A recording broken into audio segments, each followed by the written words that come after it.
Hello and welcome to this video series looking at medial tibial stress syndrome. Medial tibial stress syndrome is a common running related injury, more common in novice runners. So in this talk, part 1, we'll be looking into overview of MTSS and try to understand it from etiology and also specific risk factors. So the running injuries, although they're similar, they have different risk factors. So it's understanding how to address each injuries, which is really important in the management strategy.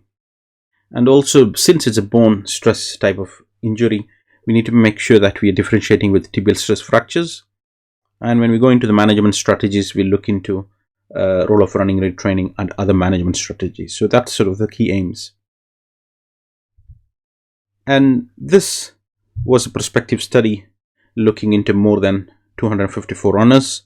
And they looked at follow them for a year, and what they found out was the most common injury in this cohort was medial tibial stress syndrome. Second was patellofemoral pain, and third was Achilles. So this is a condition where you see generally in the first year of running. So it's the most common injury in novice runners in multiple studies, and there have been multiple theories, factors involved in the onset. And what they've shown here is it's something which can stop many runners from pushing their performance and also to enjoy the running. So it can be quite nagging and something we want to address at a very early stage. Now, this injury is not only specific to running. You do see that in other type of sports. So you can see that in a novice runner. You can see that, for example, you could be having a runner who is preparing for her first half marathon in 3 months, who is sort of spiking up the mileage. The second patient could be like a ballet dancer who's increased her training. Now is training 5-6 times a week, and it could be basketball players who's doing a lot of jumping and plyometrics. So different sports. Common theme is increase in training load or frequency. So again, it's something which you see in high impact stuff, but very rare to see in outside sporting population. Generally it's runners, dancers, and impact sports like basketball and soccer. Now, when we talk about exercise related leg pain, it's a huge topic. So not all symptoms is because of medial tibial stress. We don't generally use the word shin splint. It's a misleading and non-specific diagnosis because there's a potential, it's an umbrella term. So we need to be more specific. Are we talking about bone stress issues? Are we talking about inflammatory changes? Are we talking about vascular insufficiency or compartment syndrome? So we have to remember, just like knee pain, there's a lot of factors which can lead to exercise related leg pain, which is termed as pain between the knee and ankle, which occurs with exercise. So the most common cause of exercise related leg pain is MTSS.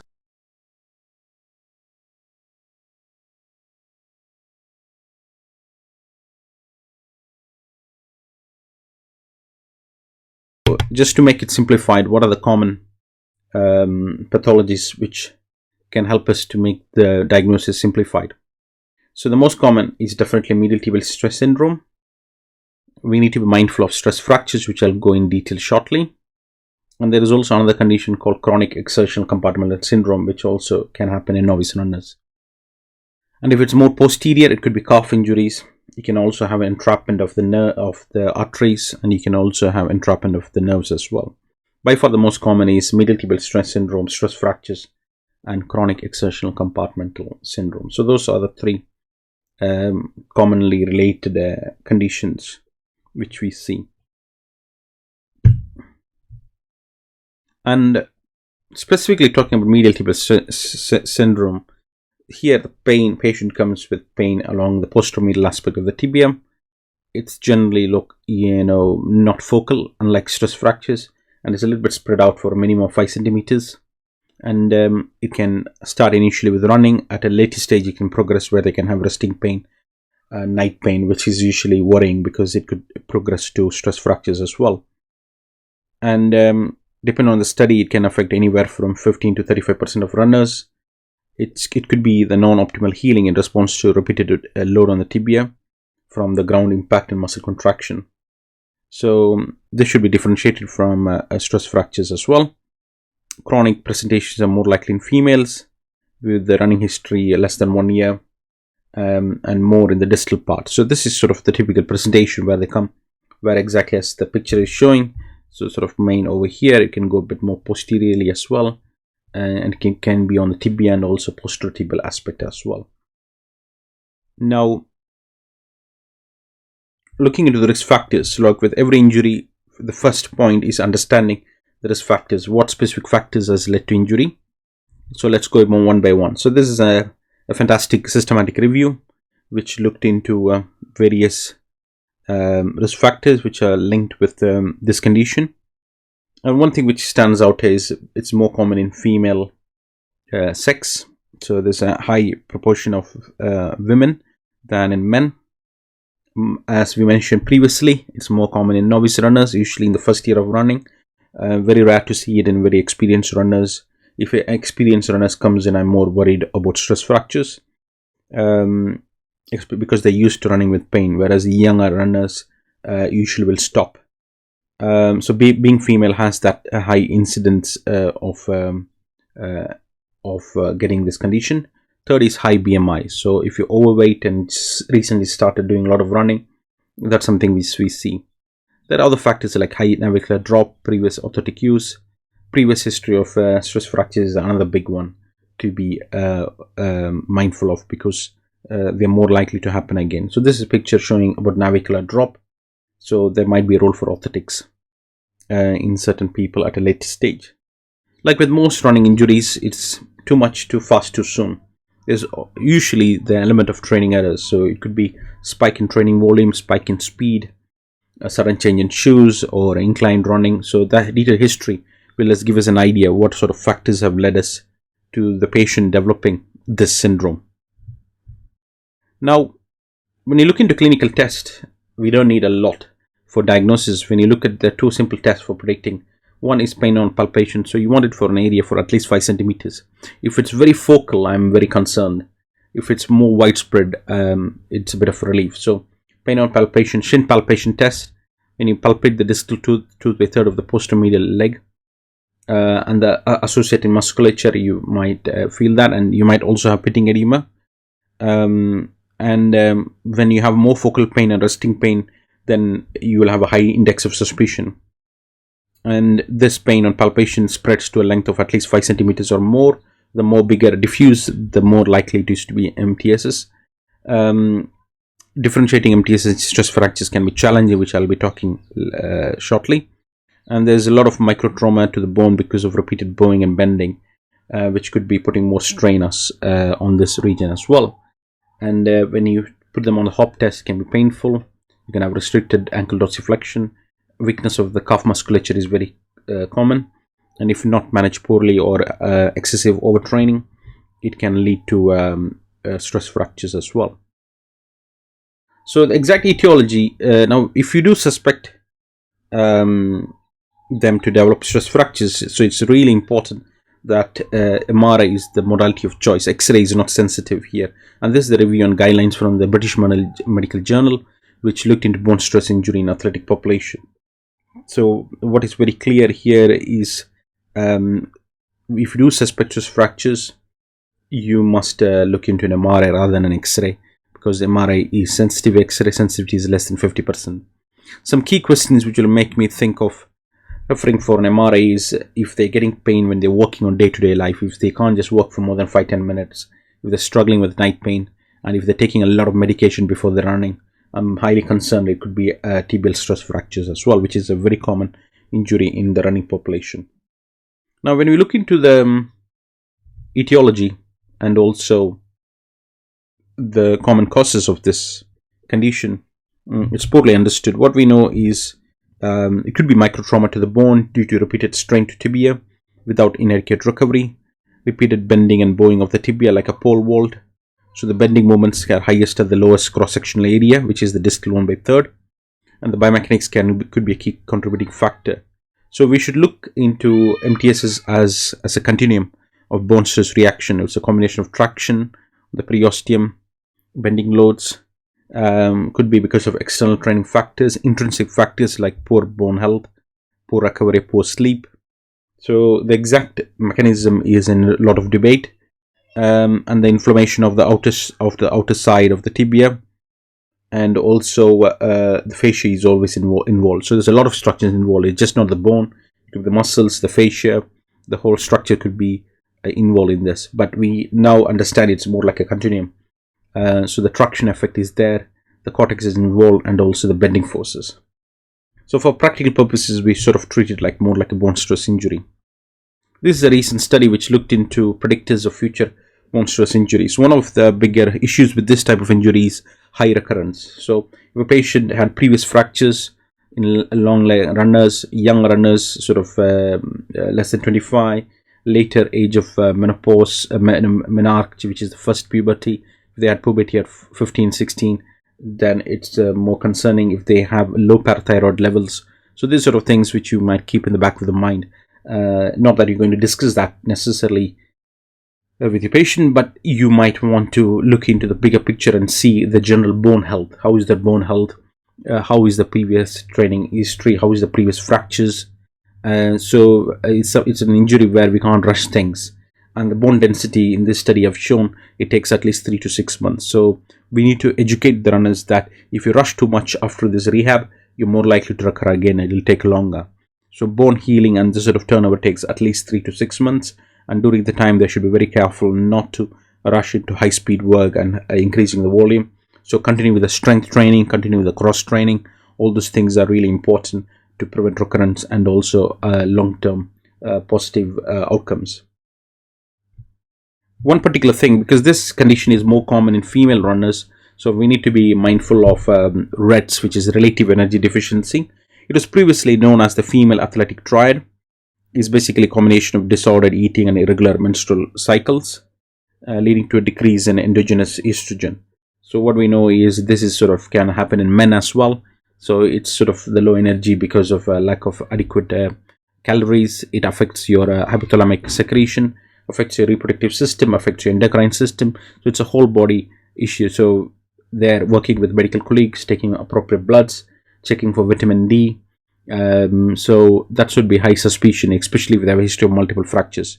And the highest strain is BMI less than 19 and previous stress fractures, and low vitamin D or calcium is something to be kept in mind as well.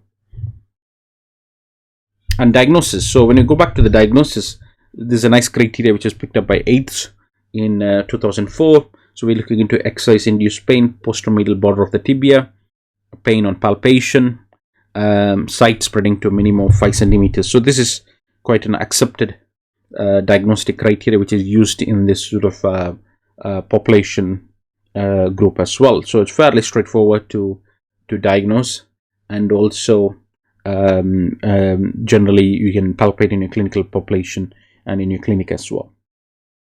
Now, common deficits. So people who come, they don't come just with perceptible pain. So let's explore some of the common deficits which you might address in the rehab process. By far the most common thing which we see is weakness of the calf muscle complex. So these have weakness of the deficits of the ankle plantar flexures, and generally we expect at least to do 20 to 25.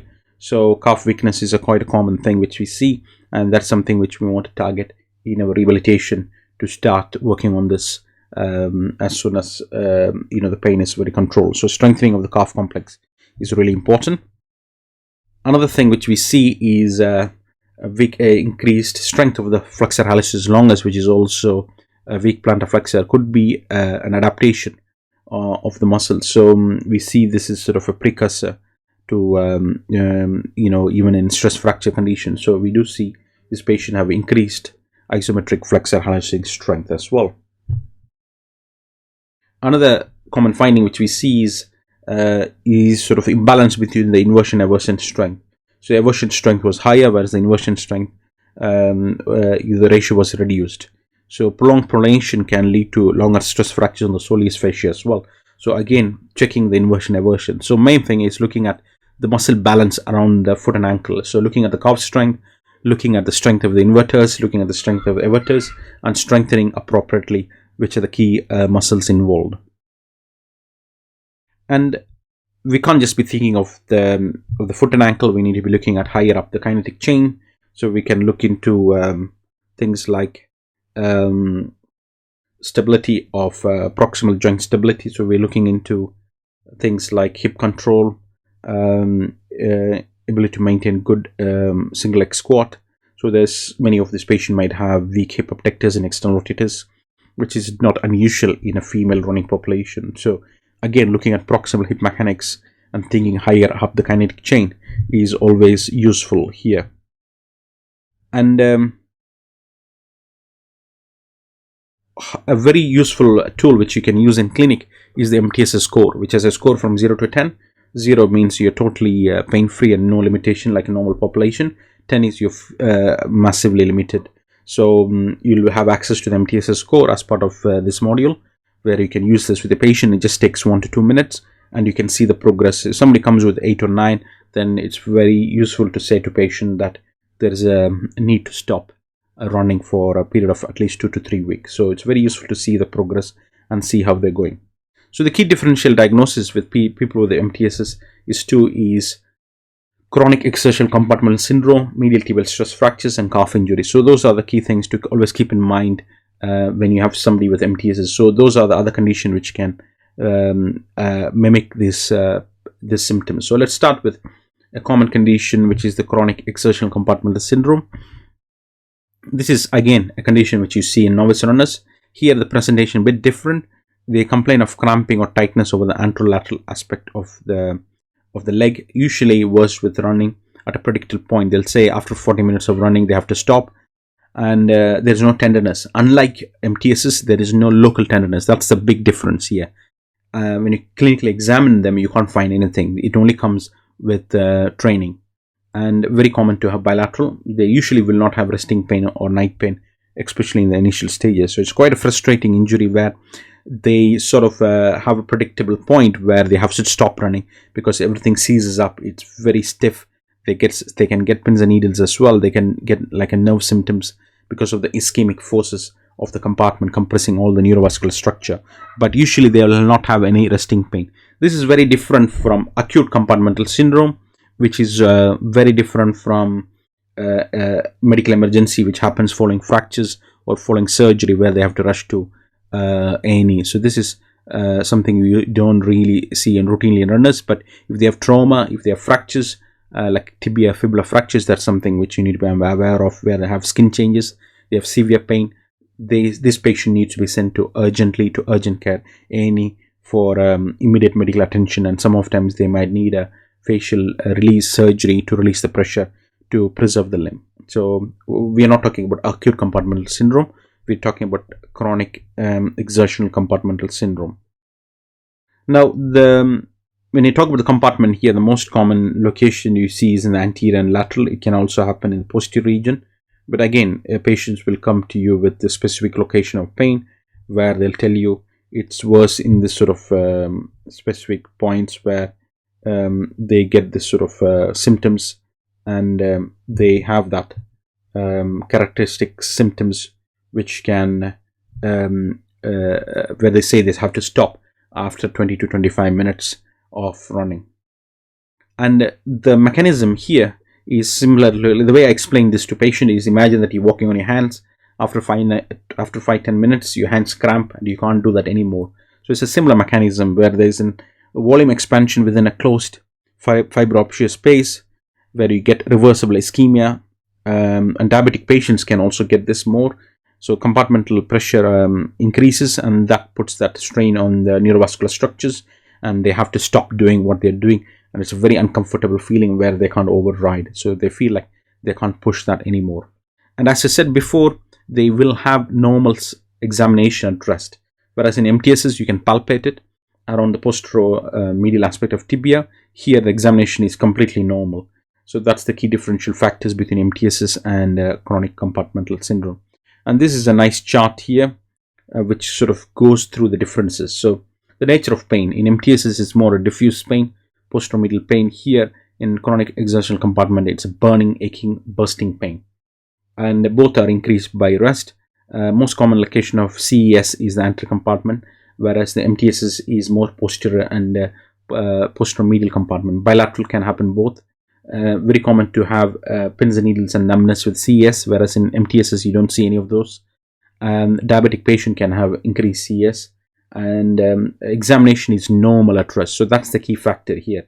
So if you have localized pain, more towards posterior medial, it's MTSS. If you have normal, no resting pain, predictable point, pins and needles numbness, it's more likely to be chronic exertional compartmental. So those are the key differences. Another differential factor to be mindful of is calf injuries. So this is something which we see the biggest risk factor is increasing age, more than 40, and previous calf injury. So those factors which we see, and usually there is a history of sudden speed work. So if they've done a lot of speed work or sprinting, so that can induce this, and they have a previous history of calf injury. They have a change in training load like speed work. Maybe they're not having inadequate recovery, or they switch to 4-foot, like 4-foot style running or minimalistic shoes, and they might also have weakness in the kinetic chain like hamstring. So those are the things to remember. Is something which we're seeing more in the master runner is calf weakness. So that's something to be bear in mind. So those are the key differential diagnoses. So that concludes the part 1. So just to give an overview, MTSS is very common in novice runners. That's by far the most common reason for leg pain in runners than stress fractures or chronic exertional compartment. Usually, when you look into the risk factors, the most common in female runners, first year of running, and people with high BMI, and also with previous history of stress fractures as well. The exact etiology is not understood. So we think it's more likely to be bone overload, combination of traction, bending loads on the tibia. So for practical purposes, we look at like managing as a bone stress injury, and also diagnosis pretty straightforward: exercise induced pain on palpation, and a side spreading of 5 centimeters. So in the next section we'll be looking into the management strategy. Looking forward to see you on part 2.